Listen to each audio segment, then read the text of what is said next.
የሆነ ቀን ትምህርት ቤት መጥቶ ያየሁት ነገር ትምህርት ቤት ማለት የምሰራበት ቦታ ነው። መኪና ውስጥ ቁጭ ብለን እያወራን የሆነ ሰዓት ላይ ዞር ስል የኮንዶም ልጣጭ አየሁኝ ማለት ነው። ምንድን ነው አልኩት።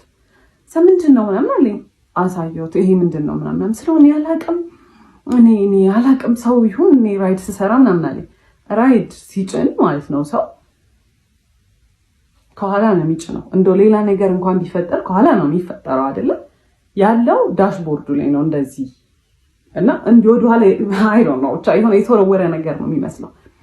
ከዛ አላቅም ምናምን አለኝ። አይ ወስ ሶ ማድ ግን ፎር ሰም ሪዘን ማለት ነው የዛኔ ያሰብኩት ቢካዝ የሚያሳየኝ ነገር ሌላ ስለሆነ በቃ እሱ መቼም አይሆንም እኔ ላይ እንዴት እንደዚህ ያደርጋል። ከዛ ያን ያህል ራሱ ኮንፍሮንት አላደረኩትም። ከዛ ስራ ቦታ ተጠራሁኝና አንድ የመጣው ገብቼ ተመልሼ ስወጣ በመስታወቱ በኩል በፊት ለፊቱ መስታወት በኩል ሄዶ እንደዚህ ምናምን ያካል ምንድን ነው አልኩት። ከዛ መስታወቱ አልተሰበረም እንዴት አድርጎ ገብቶ ነው ምናምን አለ። ላይክ ይሄ ሰው የደደብ ነው እንዴት ነው በመስታወት ሰብሮ ሰው ይሄን የሚያስገባው ምናምን ብዬ አይ ዋዝ ማድ አይ ዋዝ ሀርት ግን አይ መቼም አይሆንም በቃ ዲና ያለ ይሄ በቃ እኔ አም ዩኒክ አይደለ እኔ መቼም ሳይደረግብኝ ብዬ ነበር ማሰብ ፎር ሰም ሪዝን።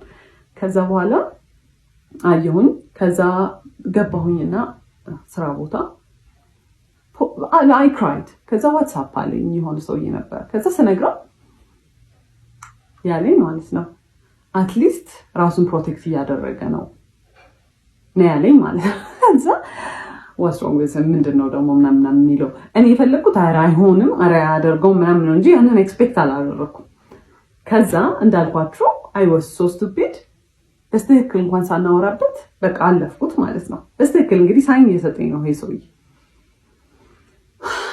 ከዛ ስራ የለኝም ምናምን ነገር ሲል እኔ ዲኮር እንሰራ ነበር ከእህቴ ጋር ኮሌጅም እያለሁ ከጓደኞቼ ጋር ግን ሲሪየስሊ በጣም በኃይለኛ ያዝነው ስራ አልነበረ። ለምን ዲኮሩን አብረን መስራት አንጀምርም አልኩት። ከዛ ደስ ይለኛል አለ። ከዛ ማይዳድ 10,000 ብር ጠየኩትና ለዲኮር መጀመሪያ ነው ምናምን ነገር አልኩት። እሺ ብሎ ሰጠኝ። ከዛ እኔ ዕቁብ የጣልኩት ነበር ትምህርት ቤት ውስጥ የደሞዜን ዕቁብ እሱን ጨማምረን ምናምን ነገር በቃ የሚያስፈልጉ እቃዎች ገዛን ማለት ነው። ከዛ በኋላ ዲኮሩ ተጀመረ እና ዲኮሩ ሲሰራ ማለት ነው ያረፍታል። አንደኛ የሰዓት ኮንሰፕት ጭራሽ አልገባውም ማለት እዛ 5 ሰዓት ድረሱ ከተባለ ምን ሄድበት መንገድ 30 ደቂቃ የሚፈጅ ከሆነ 4:30 ከዚህ ቤት መነሳት አለብን ማለት ነው አይደለ? 5 ሰዓት ደርሶ ረፈደ ሲባል ነው ይደርሳል።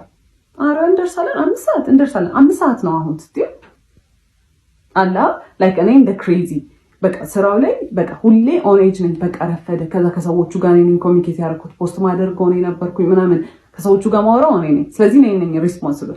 እኔም ባልሆን እሱ ራሱ ቢያወራ በቃ የሁለታችንም ስራ ነው፣ ሁለታችንም ሪስፖንሲብል ነን። ግን እኔ እዛ ጋር ሞር ሪስፖንሲብል እንደሆንኩኝ ይሰማኛል። እሱ ዲል አያደርግም ከሰዎቹ ጋር። ከዛ ቀስ ብሎ ነው የሚሰራው፣ በጣም ቀስ ብሎ ነው የሚሰራው ማለት ኢትስ ናት ላይክ ይሄ ልምድ የሌለው ሰው ቀስ ማለት ትሪገር ለማድረግ ነው ቀስ የሚለው ማለት ነው።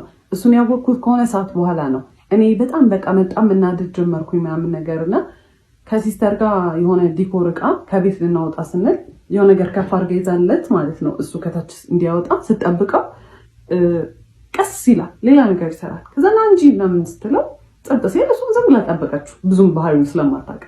ከዛ በኋላ እንዴ አትናደጂም እንዴ አላት እና በቃ ኢንቴንሽናሊ ሰውን ትሪገር ለማድረግ እና ከዛ እናንተ ኢሞሽናል ስትሆኑ እሱ ኢን ኮንትሮል ይሆናል ማለት ነው። እናንተን የሆነ አር ዩ ክሬዚ ለምንድን ነው እንደዚህ አክት የምታደርጊው? አረ ተረጋጊ እንዴ ምናምን ለማለት ማለት ነው። ከዛ በኋላ በቃ ኦብቪየስሊ እኔ ነኝ ሪስፖንሲብል እዛ ጋር አም ገና ዱ ኤቭሪቲንግ ማለት ነው። ሁሉን ነገር ነው የምሰራው። ላይክ ሸክሙ ላይ እሸከማለሁ ማለት ቢካዝ በቃ ስራ ነው እሰራለሁ ምናምን ነገር። ከዛ በኋላ በዛ በቃ በጣም ቴንሽን ይኖር ጀመረ ማለት ነው። ከዛ ስራው ካለቀ በኋላ እኔ በቃ በጣም ተበሳጭቼ ምናምን ከሆነ አንቺ በቃ ችግር አለብሽ ሁሌ በቃ መናደድ ሁሌ ማኩረፍ ነው አይደለ? ኢቭን በሌላ ሰርከምስታንስ ስናደድ በጣም ይናደዳል። እንዴት ኢሞሽን ታሳያለሽ ነው እንግዲህ። አሁን ከሌላ ከክላይንት ከሚያሰሩ ሰዎች ጋር የሆነ በቃ ለመግባባት ምናምን ነገር ይኖራል አይደለ? በሱ ትንሽ ነገር ብበሳጭ ማለት ነው ሰዎቹ ላይ ራሱ አይደለም አክት ማድረገው በቃ መጥቼ ወይኔ ምናምን አምሰል አንቺ ችግር አለብሽ ዝም ብለሽ ነው የምትናደጂው ምናምን። ይሄ ያኔ ምንም አይነት ኢሞሽን ምንም አይነት ንዴት ምንም አይነት ነገር ዲስሚስ ነው የሚደረገው። እኔ ሊሰማኝ አይችልም ማለት ነው። ዩዥሊ አብሯችሁ የሚሰራ ፓርትነር ከእናንተ ሳይድ ነው መሆን ያለበት አይደለ? ኢቨን ትክክል እንኳን ባልሆን አይ ይሄ ትክክል አይደለም እንደዚህ አይደለም ሳይሆን ኢሞሽን ያጠቃላይ ምንም የሚሰማኝ ነገር ዲስሚስ ነው የሚደረገው። ከዛ እሱን እያየሁ መጣሁኝ። ግን ስራ ብለን ጀምረናል አንድ ላይ በቃ አንዴ በቃ ገብቼበታለሁ። በቃ አም ገና ፋይት ትሩ ኢት በቃ ብዬ ነው ያሰብኩት።